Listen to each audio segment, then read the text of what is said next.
Today is Traffic Tuesday, so I'm going to give you a checklist that you can use to drive more traffic to your website after this.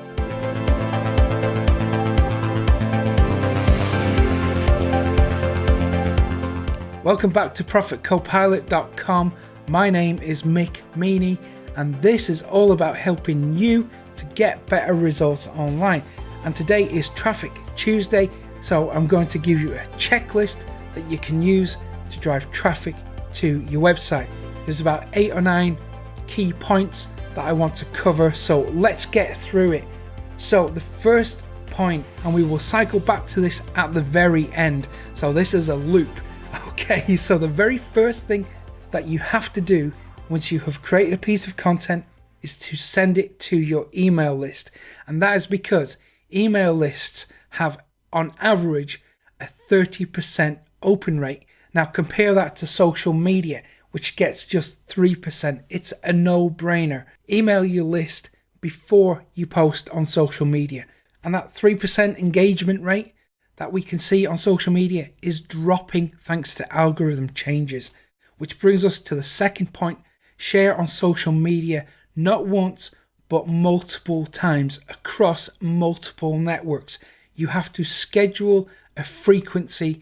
Make sure the content is being shared over and over again as part of your schedule. I'm not talking about publishing it once and then a few minutes later hitting it again and again. I'm talking spread it out over the course of a few days. Make sure that each piece of your content gets promoted multiple times on multiple platforms. And then next we have outreach. And I'm not talking about just emailing random people or random websites. I'm talking about a very specific and laser targeted approach to outreach. So for example, you might mention people in your posts.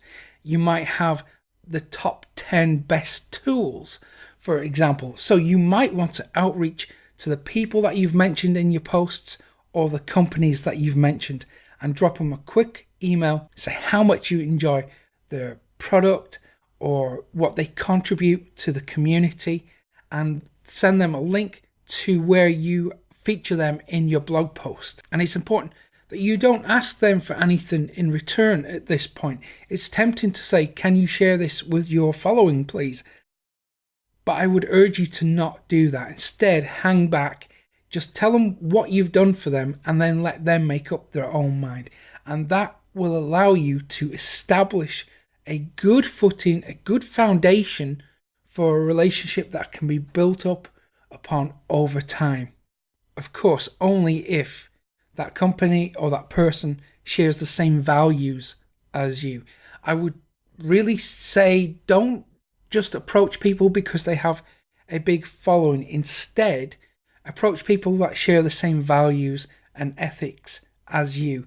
And that way, any cross promotion that does occur, you will kind of be guaranteed that you have a similar audience.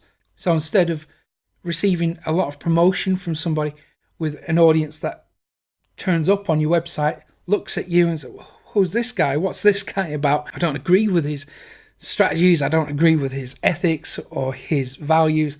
I'm out of here. So make sure that your values are aligned.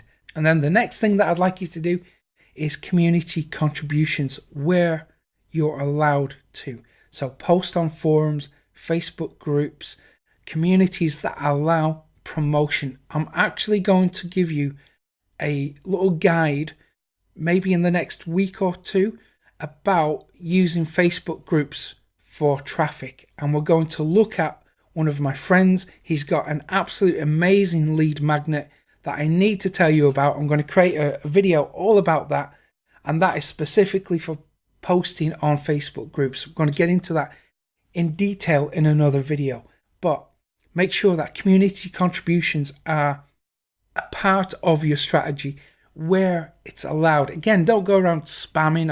I'm sure you wouldn't do that anyway, but spamming is not the way to go. Make sure that you only post where you have permission to post. And then we have guest blogging. So instead of just spamming websites that might accept you, have a look at websites where you can add value. have a look at what's missing, and then tailor your pitch to that individual website. Point out what's missing, make sure that you can fill in those gaps and become an asset, provide value to that website and that community. And then the next thing that I've got for you is content syndication. So this is where you republish your content on other websites. So you can approach news websites, you can approach blogs. One that I've found really effective is podcasts and radio shows. Every day I will send some of my content to radio shows and podcasts, and they will talk about my content. They will recommend my site as a source. So I receive an awful lot of traffic from radio stations and podcasts. And then the next one is press releases, if applicable. So what you got to do is take something that is newsworthy, something that's relevant, and then put your spin on it. Say why this is important to your industry and submit that as a press release. Avoid the temptation to become promotional or make it as an obvious attempt to drive traffic to your website. Avoid that temptation. Instead, see it as an opportunity to increase your brand awareness. So one tactic could be to take a piece of relevant news, spin it into a way that seems important to your industry, and then quote yourself in the article. And on that quote, put John Smith from website.com. And that's all you need when it comes to press releases. And then the next thing that I'd like you to do is to repurpose your content into other formats. This is something that I am doing at the moment, and I am seeing pretty good results from it. So you see each of your formats as a column, and you typically will have at least 3 columns in your strategy. So the first one could be a blog post. Then you take that content, you turn it into a video, and then you take the audio from the video and turn it into a podcast.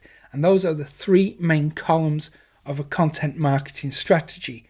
You can also throw in other things like click to tweet, little quotes, and infographics. So repurpose your content into other formats, and that will give you a much wider reach. And then the last thing, which ties directly into the first thing, so it is a loop, is advertising and retargeting. So create a retargeting campaign that hits specifically the people who have already viewed your website. They've already become aware of your brand in some way. Retarget those and pull them deeper into your sales funnel through your email list. So you might want to advertise your lead magnet at this stage. Pull them into the email list. And then that allows you to send your latest piece of content to them. So that's how the cycle works. Right. I'm going to leave it there for today. I hope you found this useful. If you have, hit the like button below, subscribe to the channel too, and I will see you again tomorrow with another one of these. So have a fantastic day and take care. See you tomorrow.